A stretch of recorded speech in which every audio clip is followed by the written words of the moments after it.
Galaxy News Hour live. अमेरिकी विदेश मामिला उपमन्त्री उजरा जिया भारतको बाटो हुँदै 3 दिने नेपाल भ्रमण सकेर फर्किँदा यसका तरङ्ग चीनसम्मै पुगेका छन्। किनभने जिया नेपाल आएर तिब्बती शरणार्थीको शिविरमै पुगिन्, शरणार्थीहरूसँग अन्तर्क्रिया गरिन्। भारतमा दलाई लामालाई भेटेर आएकी उनले नेपालमा पनि तिब्बती शरणार्थीसँगको भेटलाई नै मुख्य कार्यसूची बनाएको उनको दौड भेटले देखाउँछ। त्यसो त अमेरिकी अनुदान सम्बन्धी सम्झौता एमसीसी निकै ठुलो विवाद र बहसका बीच नेपालको संसदले अनुमोदन गरेको थियो। यसको सेरोफेरोमा अमेरिकी उच्च अधिकारीको भ्रमण र सक्रियता बढेको हो। सामान्यतः अमेरिकी उच्च अधिकारी नेपालमा पाहुना बनेर आउनु सुखद र स्वागत योग्य नै मान्नुपर्ने हो।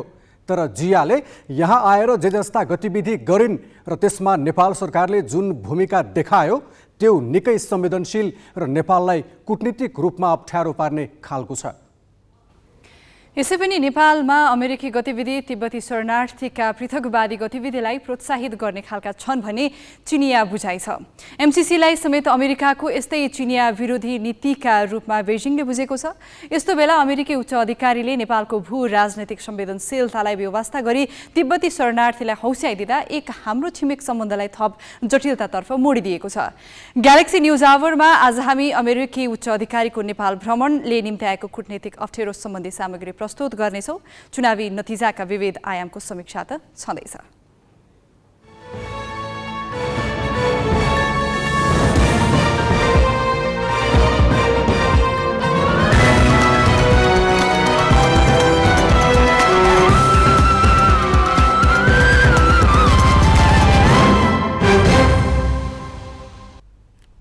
नमस्कार, यो हो ग्यालेक्सी न्यूज आवर। अब हेडलाइन्स।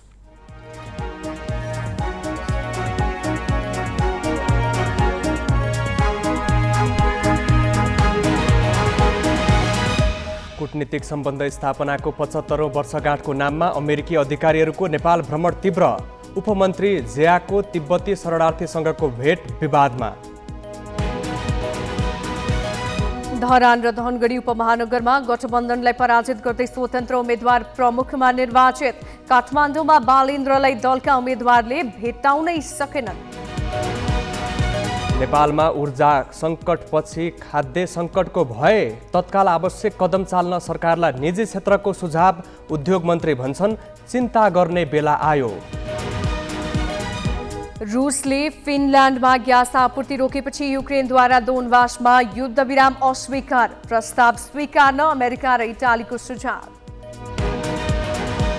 र एक दशकदेखि नेपाली महिला क्रिकेटको स्तर जहाँको तहीँ, खेलाडीलाई न एक्सपोजर न आवश्यक सुविधा।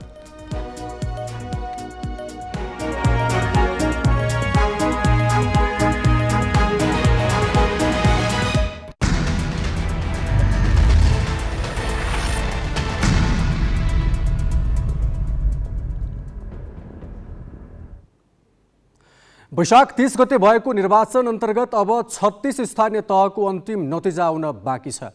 अहिलेसम्म 717 स्थानीय तहको अन्तिम नतिजा आएकामा नेपाली काङ्ग्रेसले प्रमुख पद जितेका पालिकाको सङ्ख्या 314 पुगेको छ। यस्तै नेकपा एमाले 194 पालिकामा प्रमुख पद जितेको छ। माओवादी केन्द्रले प्रमुख पद जितेका पालिकाको सङ्ख्या 120बाट बढेको छैन। जनता समाजवादीका उम्मेदवार 29 पालिकाको प्रमुखमा निर्वाचित भएका छन्। एकीकृत समाजवादीले 17 पालिकाबाट जित बढाउन सकेको छैन। लोकतान्त्रिक समाजवादीले 13 पालिकामा प्रमुख पद जितेको छ। धरान र धनगढी उपमहानगरको प्रमुखमा स्वतन्त्र उम्मेदवार विजयी भएका छन्।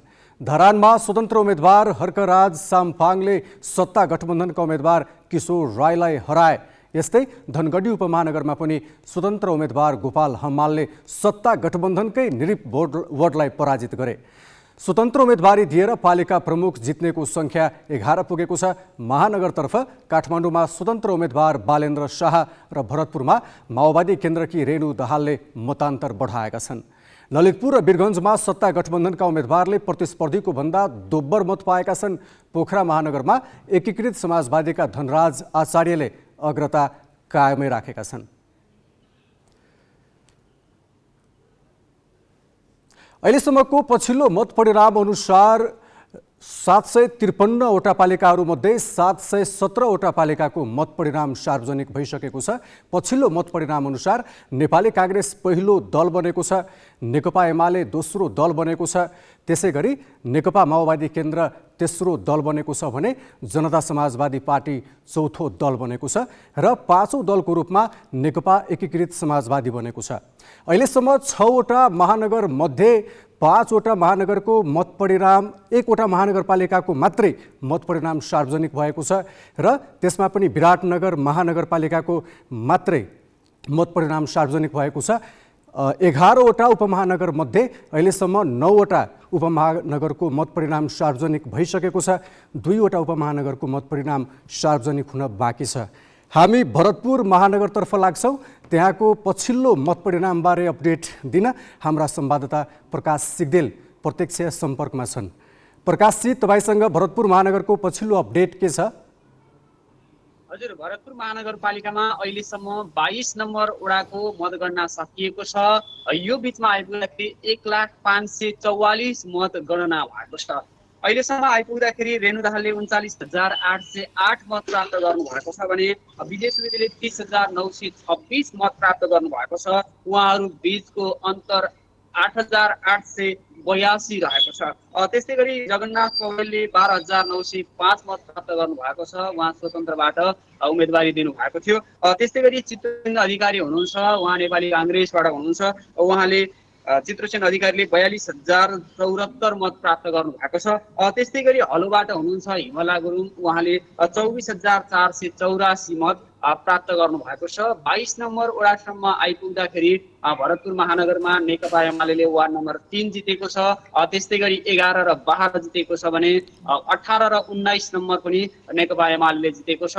यससम्म आइपुग्दाखेरि 3टा यसअगाडि काङ्ग्रेसले जितेका 3टा वडा नेकपा एमाले जित्न पुग्यो भने आफूले जितेका धेरै वडाहरू नेकपा एमाले गुमाएको स्थिति छ। यो बिचमा आउँदाखेरि समाजवादीले 3टा मात्रै वडा जितेको छ। उसले 7 नम्बर 9 नम्बर जितेको छ।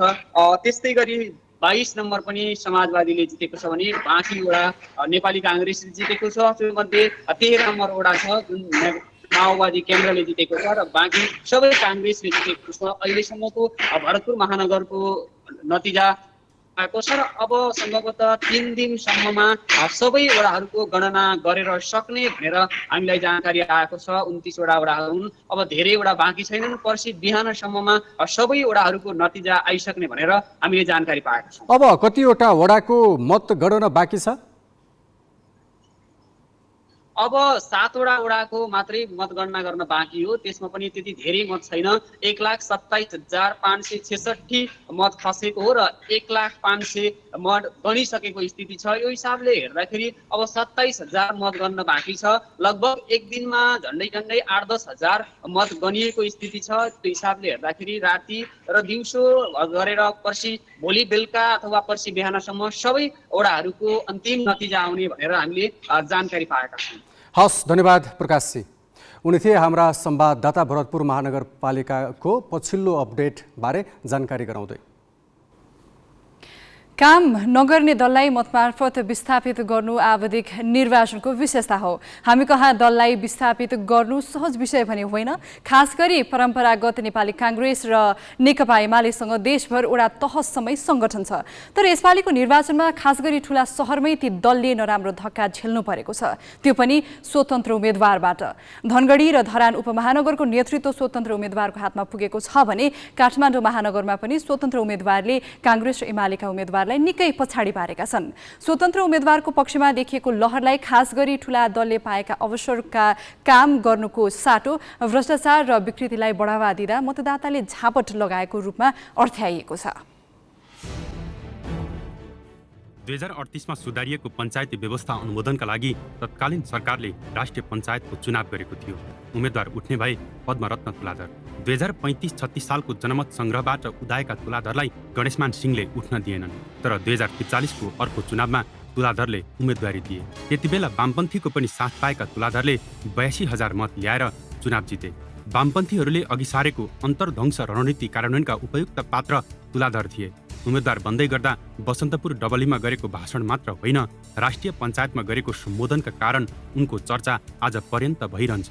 त्यसो त 2038मा नानी मैया दाहाललाई जिताएर काठमाडौँवासीले पञ्चायतलाई जबरजस्त सन्देश दिएकै थिए। अहिले स्थानीय तह निर्वाचनमा काठमाडौँ महानगरपालिका प्रमुखमा स्वतन्त्र उम्मेद्वार बालेन्द्र शाहले अनपेक्षित मत ल्याएर सबैलाई चित खुवाइरहेका छन्। उनले काङ्ग्रेस र एमाले वडाध्यक्ष जितेका वडामा काङ्ग्रेस र एमालेका प्रमुख पदका उम्मेद्वारले भन्दा निकै बढी मत ल्याएका छन्। अघिल्लो पटक एमाले काङ्ग्रेसलाई 20,000 मतान्तरले हराएको काठमाडौँमा अहिले बालेन्द्रले ती दुवै दलका उम्मेद्वारलाई 17,000ले पछाडि पारेका छन्।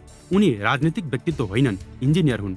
उम्मेद्वारी घोषणा अघि उनी र्याप गीतका पारखी बाहेक अरूले खासै सुनेका नाम पनि होइनन्। र्याप मार्फत राजनीतिप्रति व्यङ्ग्य प्रहार गर्दै आएका उनले मतदाता माझ जाँदा ठूला सपना बाँडेका पनि थिएनन्। तर निर्वाचनमा उनको नाममा अभूतपूर्ण मत खसेको छ। उनले प्राप्त गरेको मतलाई राजनीतिक दलका कृत्य विरुद्ध काठमाडौँको भद्र अवज्ञाको रूपमा लिएको छ। पार्टीले उम्मेदवार बनाएका जो उम्मेदवारहरू छन् त्यो पार्टीको उम्मेदवारहरू टेस्टेड हुन्, पहिले नै टेस्टेड उम्मेदवारको विकल्पमा जब मान्छेले परिवर्तन चाहन्छ, मतदाताले परिवर्तन चाहन्छ, त्यो विकल्पमा अर्को राम्रो उम्मेदवार नभेटेपछि उनीहरू स्वतन्त्र उम्मेदवारतिर गए। हर्क साङपाङ यसै पनि सामाजिक अभियन्ता हुन्। उनले 2 वर्षको बिचमा धेरै सामाजिक अभियानहरू चलाएका छन् र त्यो हिसाबको पपुलारिटीको हिसाबले मात्रै उनले भोट ल्याएका छैनन्। यो पार्टीसँग वितृष्ण, पार्टीले भ्रष्टाचार नियन्त्रण गर्न नसकेको, पार्टीले घोषणापत्रमा उल्लेख गरेका कामहरू गर्न नसकेको, पार्टीका असक्षमताका निराशाहरू पोख्ने ठाउँ चाहिँ ब्यालेट यसपालि बन्यो र हर्क साङपाङले जिते। बालेन्द्र शाह पनि त्यसकै उदाहरण हुन्। बालेन्द्रका पछाडि त युवाहरू थिए। धरान उपमहानगरपालिकामा स्वतन्त्र उम्मेद्वार हर्क साङपाङसँग न युवा थिए न अरू कसैको साथ। उनी चुनावी प्रचारमा पनि एक्लै देखिन्थे। अटो रिक्सामा चोकमा पुगेर आफ्ना कुरा सुनाउँथे। धरानवासीका लागि भने उनी नयाँ अनुहार होइनन्। 1.5 वर्ष अघि भएको उपनिर्वाचनमा पनि साङपाङ धरान उपमहानगरको प्रमुख पदका उम्मेद्वार थिए। धरानवासीलाई पानी खुवाउने बाचा गर्दै राजनीतिक दलको दृष्टिकोणप्रति विमति राख्दै आएका उनले त्यति बेला जमानत पनि जोगाउन सकेनन्। मात्र 422 मत ल्याएका थिए। तर उनले हार मानेनन्। खानेपानीको समस्यामा आवाज उठाउन छोडेनन्। उनले समस्याको दीर्घकालीन समाधान गर्ने आफ्नो योजना धरानका खुल्ला सडक र टोलै पछि सुनाइरहे। चुनावी प्रचारका क्रममा ठूला सपनाको बिस्कुन लगाएनन्। तिनै साङपाङलाई धरानवासीले उपमहानगर प्रमुखका रूपमा अनुमोदन गरेका छन्। एमाले धरानलाई आफ्नो लाल किल्ला भन्ने गरेको थियो। तर निर्वाचनमा गरेको प्रतिबद्धता पूरा नगरेपछि उसले उपनिर्वाचनमा हार बिहोर्यो। धरानवासीले काङ्ग्रेसको परीक्षण गरे। राजनीतिक दलले प्रतिबद्धता पूरा गर्नु त टाढाको कुरा, मतकै उपेक्षा गरेपछि धरानवासीले यसपालि स्वतन्त्र उम्मेद्वार साङपाङलाई जिताएका हुन्। चुनावको बेला मात्रै अभियान चलाएर आएको मान्छे होइन होइन। अब धराने जनताको पक्षबाट नगरपालिकालाई खबरदारी गर्दै, नगरपालिकाको तर्फबाट भएको कमी कमजोरीहरूलाई चाहिँ नै खबरदारी गर्दै म आएको मान्छे हो। त्यसले गर्दाखेरि अब लगभग 10 वर्ष पहिलादेखिको हाम्रो एउटा आन्दोलन, यो खानेपानी, स्वास्थ्य, शिक्षा, बाटोघाटो लगायतका जति पनि जीवनसँग जोडिएका विषयहरू छन्, ती सेवा सुविधाका विषयलाई चाहिँ नै विषयवस्तु बनाएर हामीले अभियान चलाएर आएको धेरै लामो समयसम्म हामीले चाहिँ गरेका छौँ। त्यसले गर्दाखेरि अब मैले आफ्नो परिचय दिइराख्नु आवश्यकै परेन क्या यसपालि। धनगढी उपमहानगरको प्रमुख पनि स्वतन्त्र उम्मेद्वार गोपाल हमालले जितेका छन्। उनले सत्ता गठबन्धनका उम्मेद्वारलाई 12,000 मतान्तरले हराए। हमालले जितेको धनगढी प्रधानमन्त्री पत्नी आर्जु देउबाको निर्वाचन क्षेत्रमा पर्छ। सत्ता गठबन्धनका तर्फबाट काङ्ग्रेसले प्रतिस्पर्धामा उतारेका निरपओड देउबाका विश्वासपात्र मानिन्थे। उनलाई जिताउन आर्जुले सकेको बल लगाएकी थिइन्। तर धनगढीका मतदाताले हमाललाई जिताएर राजनीतिक दल र पहुँचवाला नेताको मनोमानी सहेर नबस्ने सन्देश दिएका छन्। अब हामी सबै मिलेर धनगढी बनाउने, हाम्रो धनगढी हामी बनाउने भन्ने अभियान हो। त्यसकारण हामी कसैलाई, मैले अघि भनिहालेँ, कसैलाई हामी बाहिर राख्दैनौँ। सबैको सहभागितामा सबैले जित्ने गरेर अगाडि बढ्छौँ। सुनसरी र धनगढीबाट प्रकाश तिमल सिन्हा र ईश्वर जैसीका साथमा अक्षर काका र मिलन बुढाथोकी, ग्यालेक्सी फोके, काठमाडौँ। देशका प्रमुख शहरमा यसपालि स्वतन्त्र उम्मेदवारले स्थानीय तहको निर्वाचनमा प्रमुख पद जितिरहेका छन् र दलहरूप्रति असङ्ख्य प्रश्नहरू तेर्सिएका छन्। दलहरू बलियो बने मात्र लोकतन्त्र बलियो बन्छ भन्ने एउटा मान्यता छ। तर यस निर्वाचनले स्वतन्त्र शक्तिलाई बढावा दिएको छ। गत वैशाख 30मा भएको स्थानीय तहको निर्वाचनमा मतदाताले दलको उम्मेदवार छाडेर स्वतन्त्र उम्मेदवार किन चुने, यसको सन्देश के हो भनेर हामीले राजनीतिक विश्लेषक डम्बर खतिवडालाई सोधेका छौँ। दलहरूले देशमा जनताले खोजेको चिज हैन, देश र जनताको आवश्यकतालाई पुरा गर्न सकेनन्। र लोकतन्त्र भन्दा पनि देशमा दलतन्त्र हावी भयो र दल पनि निश्चित नेताहरूको मुठ्ठीमा कैद भयो, उनीहरूको इच्छाको कठपुतली हुँदै गयो, जसले गर्दा दलहरूप्रतिको विश्वास जनतामा उठ्दै गयो एउटा कुरा। दोस्रो कुरा, उम्मेदवारहरूले त्यति हुँदाहुँदै पनि उम्मेदवारहरूले त्यो उम्मेदवार दिने बेलामा दलहरूले मिस्टेक गरे हैन, अथवा उम्मेदवारीको प्रक्रिया अन्तर्पार्टी लोकतन्त्र त्यसमा मतदाताहरू चाहिँ सन्तुष्ट हुन सकेनन् भन्ने मलाई लाग्छ। र तेस्रो पाटो भनेको चाहिँ हाम्रो देशको युवा पुस्ताको मनोविज्ञान हैन। अहिले देशमा चाहिँ युवा मतदाताहरूको सङ्ख्यामा भारी वृद्धि भएको छ, जसले 18 वर्ष क्रस गरेर पहिलोचोटि जीवनमा मतदान यो चुनावमा गरे भनेर हामीले भनिरहेछौँ हैन। त्यसको एक्चुअल तथ्याङ्क त मलाई थाहा छैन, तर त्यो कम्तीमा पनि 25 लाखभन्दा बढी मतदाताहरू त्यस्तो नेपालमा छन् भनिन्छ।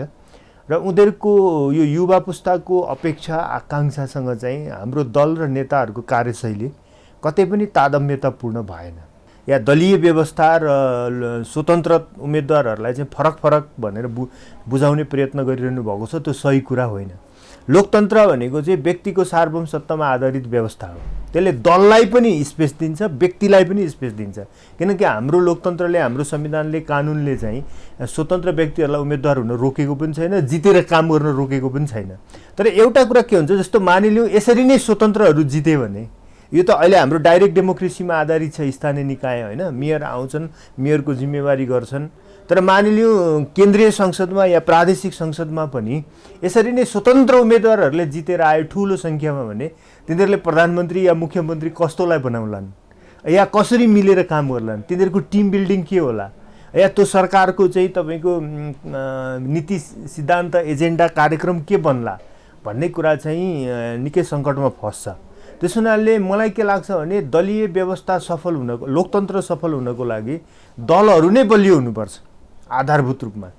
तर दलहरू बदमास गरिरहेको बेला, दलहरू अपेक्षित रूपमा नचलिरहेको बेला, दलहरूको नेताहरूले ठिक काम गर्न नसकेको बेला यस्तो स्वतन्त्र उम्मेदवारहरूले चाहिँ एउटा चुनौती चाहिँ उनीहरूलाई खडा गर्छन्, कि त तिमी सुध्र, कि त अब अर्को विकल्प चाहिँ बन्दैछ भनेर। त्यसैले प्रकारान्तरले त फेरि यो स्वतन्त्र मुभमेन्टहरू पनि कि यो पुरानो दलहरूलाई दबाब दिएर सुध्रिनका लागि बाध्य पार्ने यसले हुन्छ, कि त यी स्वतन्त्र मुभमेन्टहरू जोडिएर फेरि भविष्यमा अर्को राजनीतिक दल, अर्को राजनीतिक शक्तिको जन्म हुनसक्छ। त्यसरी यो दुईटै तरिकाकोलाई मैले सम्भावनाको रूपमा हेर्छु। स्थानीय तह निर्वाचन अन्तर्गत धेरै पालिकाको अन्तिम नतिजा आइसकेको छ। 34,000 भन्दा बढी जनप्रतिनिधि चुनिसकेका छन्, तर चुनिएका प्रतिनिधिमा महिलाको सङ्ख्या न्यून छ। खास गरी कार्यकारी पदमा निर्वाचित महिलाको सङ्ख्या निराशाजनक छ। ग्यालेक्सी राजनीतिक संवाददाता सृजना घिमिरेको यो सामग्री। 35,221 जनप्रतिनिधि चयनका लागि भएको निर्वाचनबाट अहिलेसम्म 34,000 भन्दा बढी निर्वाचित भएका छन्, तर कार्यकारी पदमा महिला सहभागिताका दृष्टिले नतिजा सन्तोषजनक छैन। अहिलेसम्म 11वटा नगरपालिका प्रमुखमा मात्र महिला चुनिएका छन्। यस्तै गाउँपालिकातर्फ पनि नतिजा निराशाजनक छ। गाउँपालिकातर्फ 11 महिला अध्यक्षमा निर्वाचित भएका छन्। यो सामग्री तयार पार्दासम्म 709 पालिकाको अन्तिम नतिजा आएकामा 687 पालिकाको प्रमुखमा पुरुष चुनिएका छन्। यसरी अहिले मत दिएर उहाँहरूले मलाई जिताउनु भयो, उहाँहरूको विश्वास म माथि भयो, किनकि एउटा छोरी चेली बुहारीलाई उहाँहरूले विश्वास गरेर जुन मैले गर्नुपर्ने सङ्घर्ष उहाँहरूले गरिदिनु भयो मेरो लागि। म त्यो गर्व गर्छु। यहाँको यो 2 नम्बर क्षेत्रका जनताहरू, मेरा आदरणीय आमा बुवा, दाजुभाइ, दिदीबहिनीहरूलाई म एकदमै गर्व गर्छु, किनकि आज निस्वार्थ उहाँहरूले काम गर्छ भनेर मलाई जुन विश्वासले मत दिनुभयो, त्यो विश्वासलाई म आफू मरेर गए पनि म मर्न दिँदैन। 300 भन्दा बढी पालिका जितेर पहिलो बनेको नेपाली काङ्ग्रेसबाट नगरपालिका प्रमुख 4 र गाउँपालिका अध्यक्ष 4 जना तथा एमालेबाट नगरपालिका प्रमुख 5 र गाउँपालिका अध्यक्ष 4 जना महिला निर्वाचित भएका छन्। माओवादी केन्द्रबाट पनि कुरा गरौँ, नगरपालिका प्रमुखमा महिला चुनिएकै छैनन्। जनता समाजवादी पार्टीले जितेका पालिका प्रमुख सबै पुरुष छन्। एकीकृत समाजवादीका तर्फबाट 1 जना हेटौडा उपमहानगरमा मीना लामाले जितेकी छन्। लोकतान्त्रिक समाजवादीबाट 1 जना महिला पालिका प्रमुख बन्न सफल भएकी छन्। राप्रपाले जितेका 4 स्थानीय तहका प्रमुख सबै पुरुष छन्। अन्तिम मत परिणाम आउन बाँकी रहेका भरतपुर महानगरपालिकामा माओवादी केन्द्रकी रेणु दाहाल, सर्लाहीको बरहथवा नगरपालिका प्रमुखमा एमालेकी कल्पना कुमारी कटवाल र झापाको गौरीगञ्ज गाउँपालिका अध्यक्षमा एमालेकै फुलवती राजवंशीले अग्रता लिएका छन्। ती 3 जनाले जिते स्थानीय तहको प्रमुख निर्वाचित हुने महिलाको संख्या 25 पुग्नेछ। 293 नगरपालिका प्रमुख पदका लागि 229 र 460 गाउँपालिका अध्यक्षका लागि 155 महिला प्रतिस्पर्धामा थिए। 2074 सालको निर्वाचनमा नगरपालिकातर्फ 7 र गाउँपालिकातर्फ 11 जना महिला प्रमुख पदमा चुनिएका थिए। अर्थात् यसपालि पालिका प्रमुख जित्ने महिला 4 जना बढेको देखिन्छ। तर महिला पुरुष बराबरीको नारा लगाएर मतदाता माझ गएका दलहरूका लागि 22 पालिकाको नेतृत्व मात्र महिलाले पाउनु आफैमा लज्जाको विषय हो। पालिकामा प्रमुख वा उपप्रमुख मध्ये एक पदमा महिलाको उम्मेदवारी अनिवार्य हुनै पर्छ। तर दलहरूले अधिकांश स्थानीय तहमा महिलालाई अघिल्लो पटक झैं यसपालि पनि उपप्रमुखमा सीमित राखेका छन्। अर्को कुरा, गठबन्धन गरेका दलले त धेरै स्थानीय तहमा महिलालाई उपप्रमुखको पदमा उठाउन पनि आवश्यक ठानेनन्। एउटा महिला अनिवार्य हुनुपर्ने हाम्रो कानुनमै व्यवस्था भएकोमा पनि गठबन्धनले गर्दा एउटा दलले उठाउने प्रमुखमा पनि पुरुष र अर्को दलको प्रतिनिधिको रूपमा पनि पुरुष नै परेको हुँदा महिलाहरूको हक अधिकारहरू हनन भएको अवस्था छ। पालिका प्रमुखमा जस्तै वडाध्यक्षमा निर्वाचित हुने महिलाको संख्या पनि नगण्य छ। अहिलेसम्म वडाध्यक्ष निर्वाचित भएकाहरूमध्ये महिला मात्र 1% छन्। दलहरूले महिलालाई आरक्षित कोटामा सीमित गरेको परिणाम कार्यकारी पदमा उनीहरूको उपस्थिति निकै निराशाजनक हुन पुगेको हो। स्थानीय तह निर्वाचनमा ठूला र पुराना दलहरूको तीव्र प्रतिस्पर्धाका बीच नयाँ राजनीतिक दलले पनि केही स्थानीय तहमा उपस्थिति देखाएका छन्। खास गरी मध्य प्रदेशमा सिके राउत नेतृत्वको जनमत पार्टी र सुदूरपश्चिमको तराईमा रेशमलाल चौधरी जोडिएको नागरिक उन्मुक्ति पार्टीले यसै वर्षदेखि स्थानीय सरकारको सूचीमा नाम लेखाएका छन्। नागरिक उन्मुक्ति पार्टीले कैलालीमा देखाएको उपस्थिति त अस्वाभाविक मात्र छैन, आश्चर्यजनक पनि छ। सुदूरपश्चिमभरिको तथ्याङ्क हेर्दा माधव नेपाल जस्ता प्रभावशाली नेता रहेको र नेकपा एमालेबाट उल्लेख्य हिस्सा लिएर बनेको पार्टी नेकपा एकीकृत समाजवादीले 2 स्थानीय तहको नेतृत्व पाएको छ। तर कुनै लामो इतिहास वा विरासत नभएको र कुनै हेभीवेट नेता पनि नभएको नागरिक उन्मुक्ति पार्टीले कैलालीको एक प्रमुख सहर टिकापुर नगरपालिका सहित 4 स्थानीय तहको नेतृत्व हात पारेको छ, जुन पार्टी गत पुस 19 गते मात्र निर्वाचन आयोगमा दर्ता भएको थियो। कैलालीकै भजनी नगरपालिकाका साथै जोशीपुर र जानकी गाउँपालिकामा यही पार्टीले सरकार बनाएको छ। यसकी अध्यक्ष रञ्जिता श्रेष्ठ हुन्, जो टिकापुर हत्याकाण्डमा दोषी ठहर भई जन्मकैद भुक्तान गरिरहेका सांसद रेशम चौधरीकी पत्नी हुन्।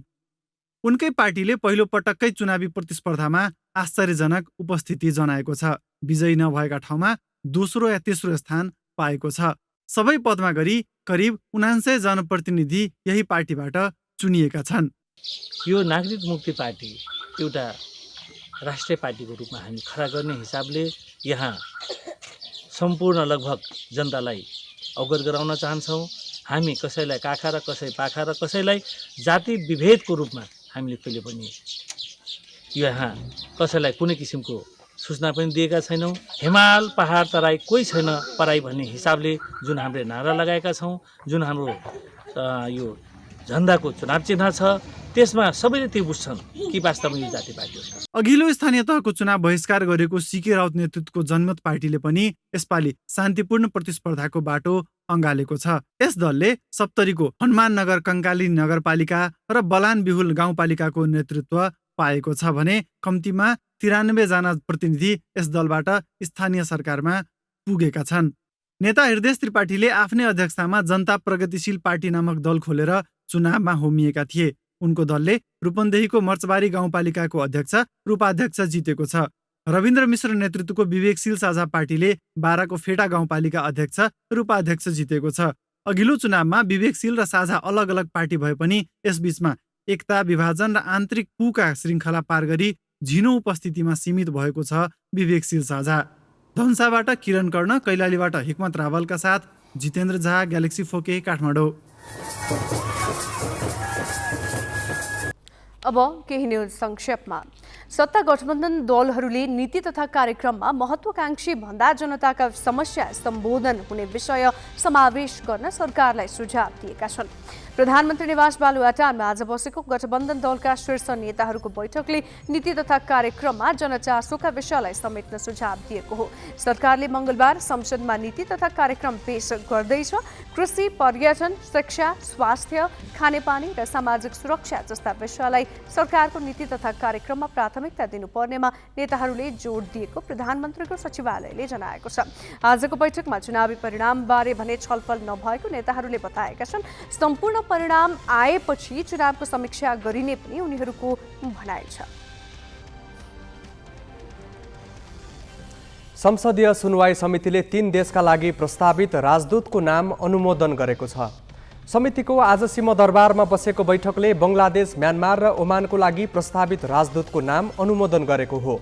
बङ्गलादेशका लागि प्रस्तावित घनश्याम भण्डारी, म्यानमारको लागि प्रस्तावित हरिश चन्द्र घिमिरे, ओमानको लागि प्रस्तावित डोरनाथ अर्यालको नाम अनुमोदन गरेको समितिका सभापति लक्ष्मण लाल कणले जानकारी दिए। समितिले अनुमोदन गरेपछि उनीहरूको नियुक्तिको बाटो खुलेको छ। फेरि निर्वाचन सम्बन्धी प्रसङ्ग क्रान्ति शिखाबाट। स्थानीय निर्वाचन 2079 को मतगणनाको अपडेट दिने क्रममा यति बेला हामी लाग्छौँ काठमाडौँ महानगरपालिकाको राष्ट्रिय सभागृहतर्फ, जहाँ छन् हाम्रा संवाददाता बासु खड्का। बासुजी, पछिल्लो मतगणनाको अपडेट गराइदिनुहोस्।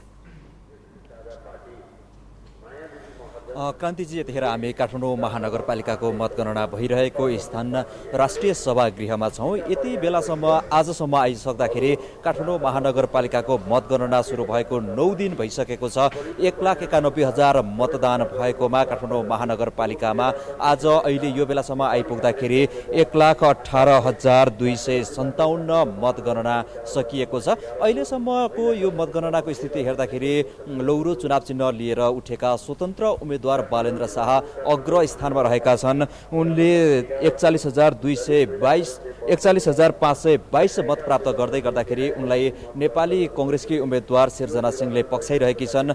योभन्दा अगाडि दोस्रो स्थानमा रहेका नेकपा एमालेका उम्मेदवार सूर्य चुनाव चिन्ह लिएर उम्मेदवार बनेका केशव स्थापित अहिले तेस्रो स्थानमा पुगेका छन् र दोस्रो स्थानमा रहेकी गठबन्धनको तर्फबाट उम्मेदवार बनेकी नेपाली कांग्रेसकी सिर्जना सिंहको 24,184 मत प्राप्त भएको छ भने सूर्य चुनाव चिन्ह लिएर उम्मेदवार बनेका नेकपा एमालेका उम्मेदवार केशव स्थापितले 23,246 मत प्राप्त गरेका छन्। यो त भयो काठमाडौँ महानगरपालिकाको प्रमुख पदका लागि उम्मेदवार बनेका उम्मेदवारहरूले पछिल्लो समयमा ल्याएको मत परिणाम। यसै गरी उपप्रमुख पदमा नेकपा एमालेका तर्फबाट उम्मेदवार बनेकी सुनिता डङ्गोलको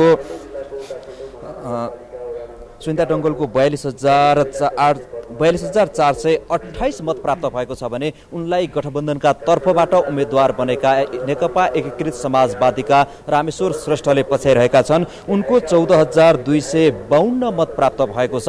यो त भयो काठमाडौँ महानगरपालिकाको प्रमुख र उपप्रमुखको पदका लागि भएको मतगणनामा उनीहरूले प्राप्त गरेको मत परिणाम। यो सँगसँगै काठमाडौँ महानगरपालिकामा आज अहिलेसम्म आइसक्दाखेरि वडा नम्बर 1 देखि 8 सम्म, त्यसै गरी 11, 24, 25, त्यसै गरी 27 देखि 32 सम्मको मतगणना सकिएको छ। यसरी हेर्दाखेरि अहिलेसम्म 32 वटा वडा रहेको काठमाडौँ महानगरपालिकामा 17 वटा वडाको मतगणना सकिएको छ।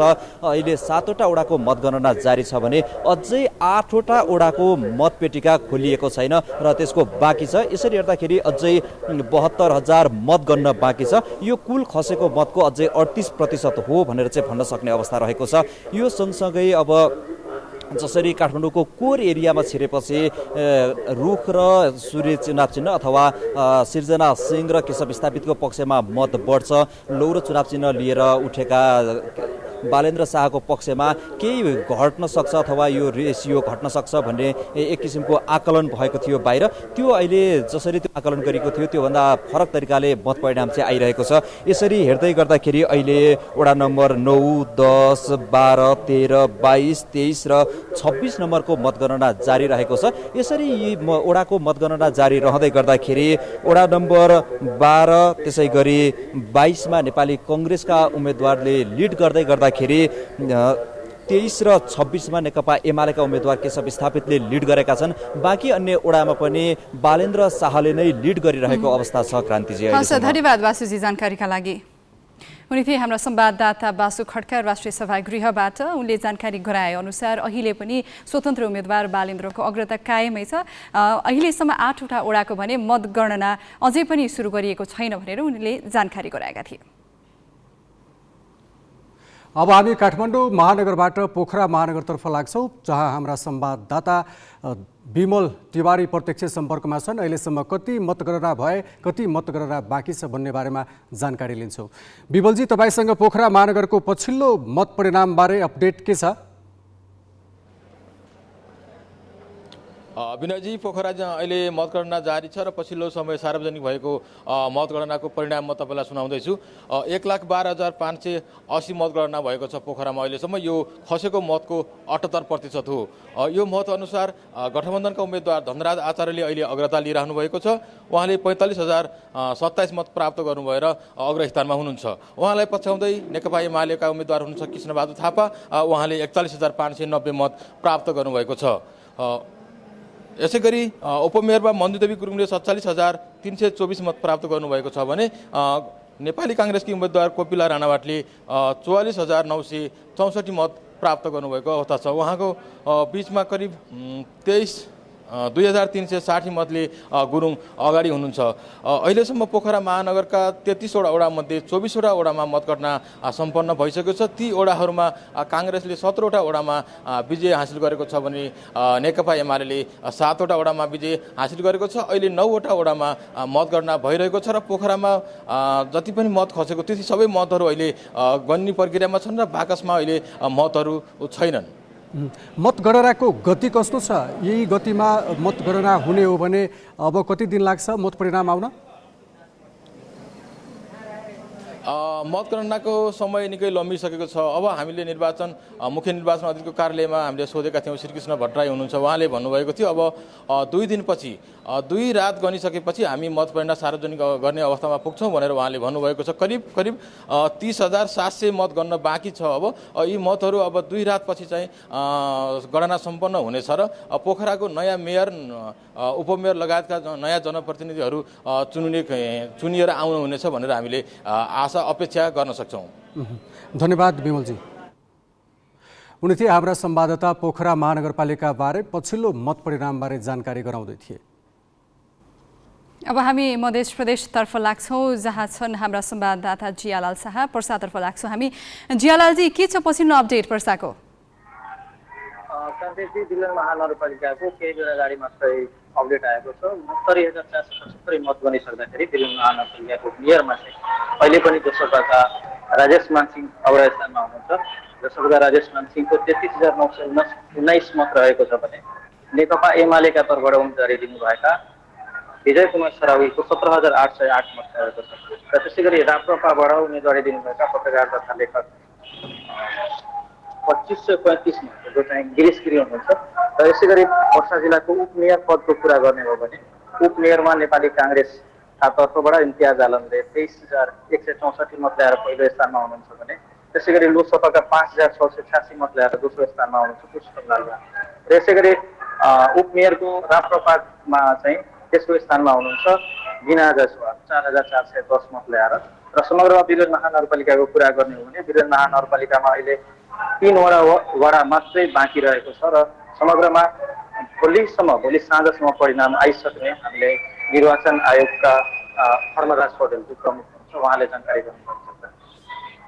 हस्, धन्यवाद जियालालजी। अब केही न्युज संक्षेपमा। युक्रेनले डोनबास क्षेत्रमा रुसले राखेको युद्धविराम प्रस्ताव अस्वीकार गरेको छ। रुसले फिनल्यान्डलाई ग्यास आपूर्ति बन्द गरेपछि युक्रेनले युद्धविराम अस्वीकार गरेको अन्तर्राष्ट्रिय सञ्चार माध्यमले जनाएका छन्। फिनल्यान्डले नेटोमा सामेल हुन आवेदन दिए लगत्तै रुसले फिनल्यान्डमा ग्यास आपूर्तिमा रोक लगाएको समाचारमा उल्लेख छ। युक्रेनको डोनबास स्थित लुहान्स्क क्षेत्रमा रुसी र युक्रेनी सेनाबीच भिडन्त जारी छ। रुसले युक्रेनको नियन्त्रणमा रहेको डोनबास कब्जा गर्न चाहेको अधिकारीले बताएका छन्। यस्तै युक्रेनका राष्ट्रपति भोलोदिमिर जेलेन्स्कीले डोनबासको अवस्था अत्यन्तै कठिन भएको बताएका छन्। युक्रेनले युद्धविराम अस्वीकार गरे पनि अमेरिका र इटालीले भने रुसको प्रस्ताव स्वीकार गर्न आग्रह गरेका छन्। अमेरिकाका रक्षा मन्त्री लोयड अस्टिन र इटालीका प्रधानमन्त्री मारियो ड्रागीले तत्काल युद्धविरामको लागि तयार हुन युक्रेनलाई सुझाव दिएका छन्। भारतको बिहारमा आएको आँधीमा परेर 33 जनाको मृत्यु भएको छ। गत बिहिबारदेखि भारी वर्षासहित आएको आँधीले थुप्रै घर भत्काएको अन्तर्राष्ट्रिय सञ्चार माध्यमले जनाएका छन्। बिहारका 16 जिल्लामा आँधीले क्षति पुर्याएको छ। मुख्यमन्त्रीको कार्यालयले भत्किएका घरको पुनर्निर्माण र राहतको लागि सुरक्षा निकायलाई निर्देशन दिएको छ। मुख्यमन्त्री कार्यालयले आँधीमा परेर ज्यान गुमाएका परिवारलाई 4 लाख रुपियाँ सहायता दिने घोषणा गरेको छ।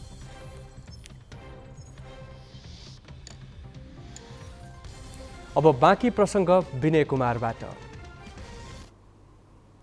नेपाल भ्रमणमा रहेकी अमेरिकी उपमन्त्री एवं तिब्बती मामिला संयोजक उजरा जिया 3 दिन नेपाल भ्रमणका क्रममा नेपाली राजनीतिक पदाधिकारीसँग मात्र भेटघाट गरिनन्। तिब्बती शरणार्थीका शिविरमै पुगेर भेटघाट र अन्तर्क्रिया पनि गरिन्। यसै पनि नेपालमा अमेरिकी गतिविधिलाई लिएर शङ्काको दृष्टिले हेर्दै आएको चीनका लागि नेपाली भूमिमा अमेरिकी उपविदेश मन्त्रीले गरेका गतिविधिले थप चासो बढाउने देखिएको छ। भारतको हिमाचल प्रदेशमा अवस्थित धर्मशालामा दलाई लामालाई भेटेर शुक्रबार नेपाल आएकी अमेरिकी उपविदेश मन्त्री जिया अजराले नेपालमा अमेरिकी दूतावासको संयोजनमा विभिन्न कार्यक्रममा सहभागिता जनाइन्। यस क्रममा उनले भ्रमणको दोस्रो दिन शनिबार ललितपुरको जावलाखेल स्थित तिब्बती शरणार्थीको शिविरमै गएर भेटघाट र अन्तर्क्रिया गरिन्। प्रधानमन्त्री शेरबहादुर देउबा र गृहमन्त्री बालकृष्ण खाँडसँगको भेटका क्रममा पनि जियाले तिब्बती शरणार्थी र तिनका गतिविधिमा खुलापनबारे चासो राखेकी थिइन्, जुन विषय नेपाल चीन सम्बन्धका दृष्टिले निकै संवेदनशील छ। तिब्बती शरणार्थीलाई उनले दिएको प्राथमिकता हेर्दा उनको नेपाल भ्रमणको मुख्य मुद्दा नेपालसँगको सम्बन्ध नभई चीन लक्षित रहेको बुझिन्छ। नेपालका प्रधानमन्त्रीदेखि गृह र परराष्ट्र मन्त्रीसँगका भेट पनि यसैका अङ्ग थिए भन्न सकिन्छ। अर्थात् नेपालमा अमेरिकी उपस्थिति र सक्रियताको केन्द्रबिन्दुमा तिब्बती शरणार्थीलाई सहयोग र सहजीकरण रहेको देखिन्छ। जबकि चीनले तिब्बती शरणार्थीका गतिविधिलाई पृथकतावादी भन्दै नेपालमा यस्ता गतिविधि रोक्न बारम्बार आग्रह गर्दै आएको छ। नेपालले पनि एक चीन नीतिमा आफ्नो प्रतिबद्धतालाई हरेक जसो भेटघाट र छलफल अनि भ्रमणका क्रममा दोहोऱ्याइरहेको छ। तर चीनसँगको प्रतिबद्धता विपरीत नेपाल सरकारले अहिले तिब्बती शरणार्थीका गतिविधि प्रोत्साहन गर्ने अमेरिकी उच्च अधिकारीका दौडभेटलाई सहजीकरण गर्नु नेपालको परराष्ट्र नीति र चीनसँगको सम्बन्धका दृष्टिले जोखिमपूर्ण छ। यसलाई चीनले पनि कति गम्भीरताका साथ लिएको छ भन्ने अमेरिकी उपविदेश मन्त्री जियाको नेपाल भ्रमण अघि नै चीनिया राजदूतको विशेष चासो र सक्रियताले पनि देखाउँछ। एमसीसी भित्र पनि नेपालको विकासमा सघाउने भन्दा चीनलाई घेर्ने रणनीति देख्ने चीनले देउबा नेतृत्वको सरकार आएपछिका अरू गतिविधिलाई लिएर पनि शङ्का गरिरहेको छ। यही बेला तिब्बती शरणार्थी भेट्न उपमन्त्री आउने अनि उनीहरूबारे नेपालका सरकारी अधिकारीसँग नै लबिङ गर्नुले एक त अमेरिकाले हाम्रो भूराजनीतिक संवेदनशीलता नबुझिदिएको देखाउँछ भने अर्कोतिर हाम्रै नेतृत्वमा पनि विदेश मामिलामा प्रष्ट अडान नभएको स्पष्ट हुन्छ। Pawan Paudel, galaxy 4K, Kathmandu. Business news का साथमा नेपाल टॉप सब ठीक ठाक। नेपाल टॉप सब ठीक ठाक।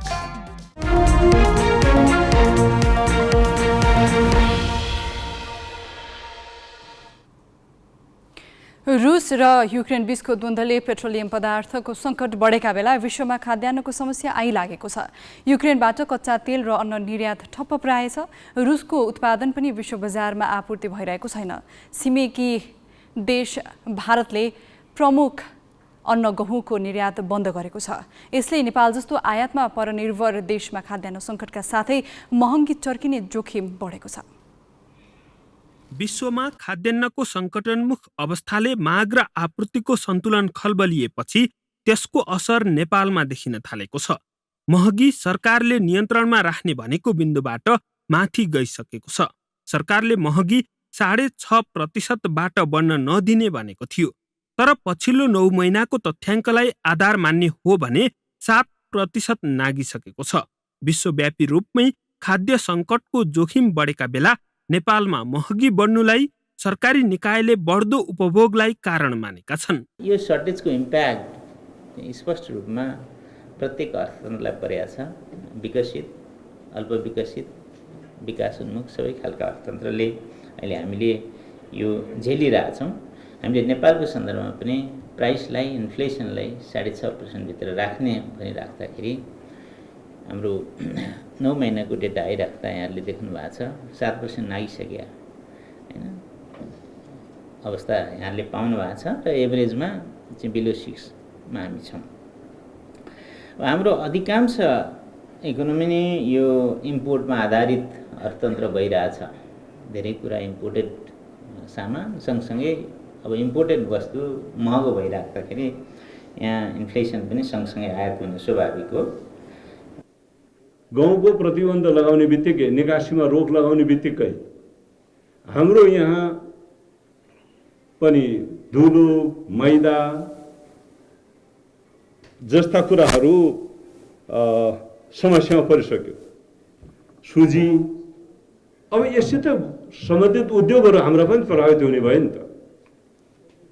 हामीले उसको रिपरकसन हामीहरूको अर्थतन्त्रमा कहाँ पर्छ भन्ने कुरा समयमा बुझेनौँ भने त्यो पनि समस्या अझ आउन सक्छ। केही महिनाभित्रै नयाँ ढङ्गले प्रभावित हुन सक्छ हाम्रो अर्थतन्त्र। विश्व खाद्य सङ्गठनका अनुसार विश्व बजारमा युक्रेन र रुसले 28% गहुँ, 29% जौ, 15% मकै र 75% सूर्यमुखी तेल निर्यात गर्छन्। युक्रेन र रुस बीचको द्वन्द्वले संसारभरको खाद्यान्न प्रणालीमा असन्तुलन पैदा भएको छ। गहुँको ठूलो उत्पादक चीनले गत वर्ष वर्षा ढिला भएकाले उत्पादन घटेको बताएको छ। संसारकै दोस्रो धेरै गहुँ उत्पादक भारतले निर्यात बन्द गरिसकेको छ। यसले आयातमा परनिर्भर नेपालमा सङ्कट निम्तिने जोखिम देखिएको छ। यो आर्थिक वर्ष 9 महिनामा नेपालले 5 अर्ब रुपैयाँ भन्दा बढीको गहुँ, 19 अर्बको चामल, 14 अर्बको धान, 14 अर्बकै मकै र 16 अर्ब भन्दा बढी मूल्यको सूर्यमुखी कच्चा तेल आयात गरेको छ। भारतबाट गहुँ निकासी बन्द भएपछि यहाँका मैदा तथा पिठो उद्योग सङ्कटमा पर्नेछन्। हरेक वर्ष सरकारले कृषि क्षेत्रको लागि विनियोजन गर्ने बजेटमा करिब आधा अनुदान लगायत कृषकलाई सहायता अन्तर्गत रहन्छ। कृषिको व्यवसायीकरणको कुरा गर्न थालेको हामीले दशकौं वर्ष भइसकेको छ। कृषिजन्य उत्पादनको आयात कुल आयातको 25% हाराहारीमा पुगिसकेको छ। यसले देखाउँछ हाम्रो प्रयासबाट केही भएको छैन, हामी निरर्थक भएका छौँ। कोभिडको समयमा उपभोगमै कमी आएकाले आपूर्ति खलबलिए पनि खासै समस्या भएको थिएन। तर कोभिड पछि उपभोग भत्तै बढेको छ।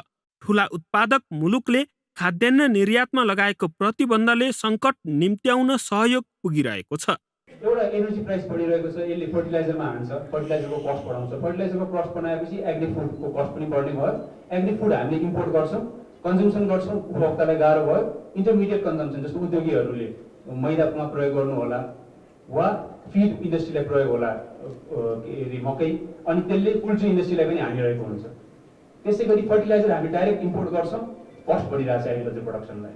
त्यसै गरी इनर्जीको केसमा पनि डाइरेक्ट इफेक्ट छ। इन्डस्ट्री छ, फ्युललाई छ, अनि सिमेन्ट इन्डस्ट्रीलाई हानिरहेको हुन्छ, अर्कोतिर ट्रान्सपोर्टेसनलाई हानिरहेको हुन्छ, र दुवैले चाहिँ क्यास्केडिङ इफेक्ट हुन सक्छ। सरकारले कृषिलाई प्राथमिकतामा राखेको भने पनि उत्पादन बढाउन सकिएको छैन। अहिले विश्व बजारमा रासायनिक मलको समेत भाउ बढिरहेको छ।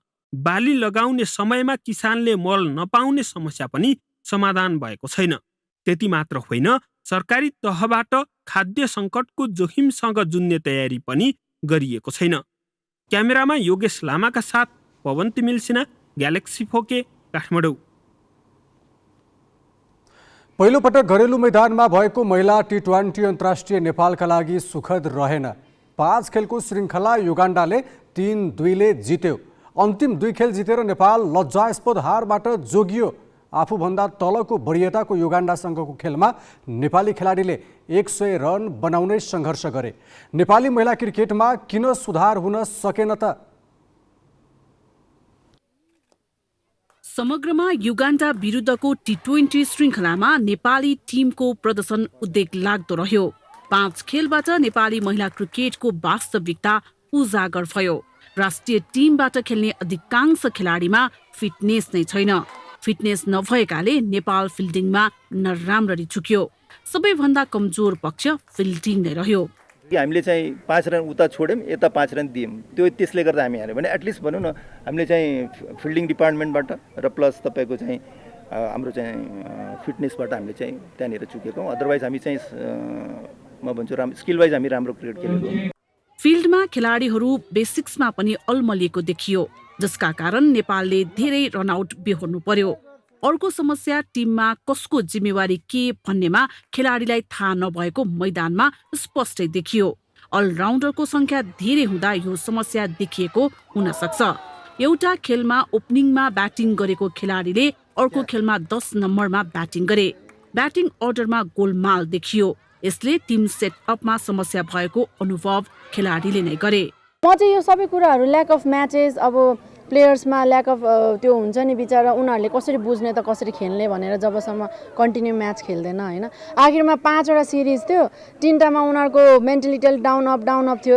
खेल्ने बित्तिकै उनीहरूलाई थाहा भइहाल्यो ओके यस्तो विकेट रहेछ भनेपछि ट्यालेन्ट त छ। अब त्यो ट्यालेन्टलाई त्यो ब्रेक डाउन हुनु चाहिँ दिनु भएन। त्यति खेलाडीले 100 रन बनाउन समेत सङ्घर्ष गर्नु पर्यो। यसबाट नेपाली महिला क्रिकेटको स्तर झल्किन्छ। 1 दशक अगाडि पनि यही स्थिति थियो। यसमा खेलाडी मात्र दोषी छैनन्, प्रदर्शनमा सुधार नहुनुको मुख्य दोषी नेपाल क्रिकेट संघ क्यान हो। उसले न खेलाडीलाई आवश्यक सुविधा उपलब्ध गराएको छ, न त पर्याप्त मात्रामा प्रतियोगिता गरेको छ।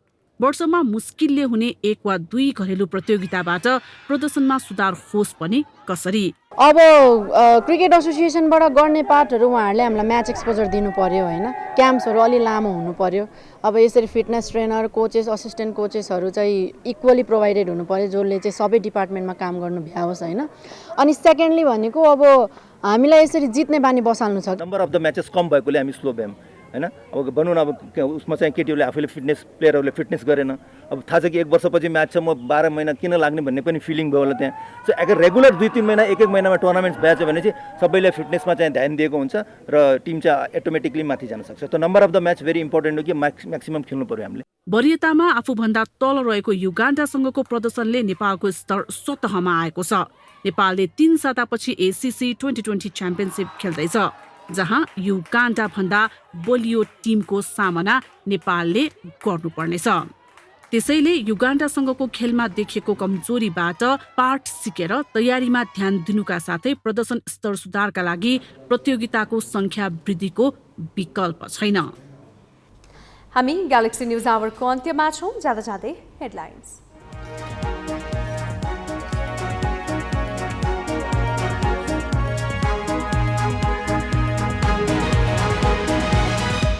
कूटनीतिक सम्बन्ध स्थापनाको 75औं वर्षगाँठको नाममा अमेरिकी अधिकारीहरूको नेपाल भ्रमण तीव्र।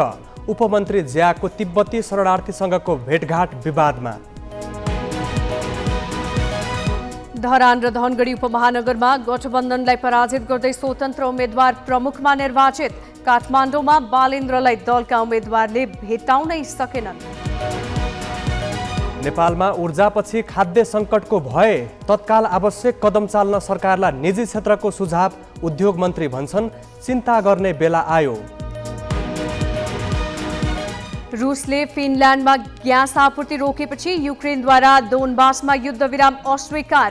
प्रस्ताव स्वीकार्न अमेरिका र इटालीको सुझाव।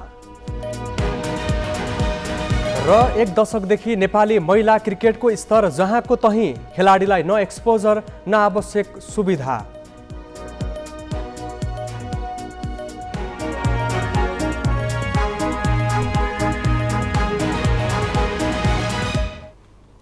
आजलाई ग्यालेक्सी न्युज आवर सकियो। नमस्ते।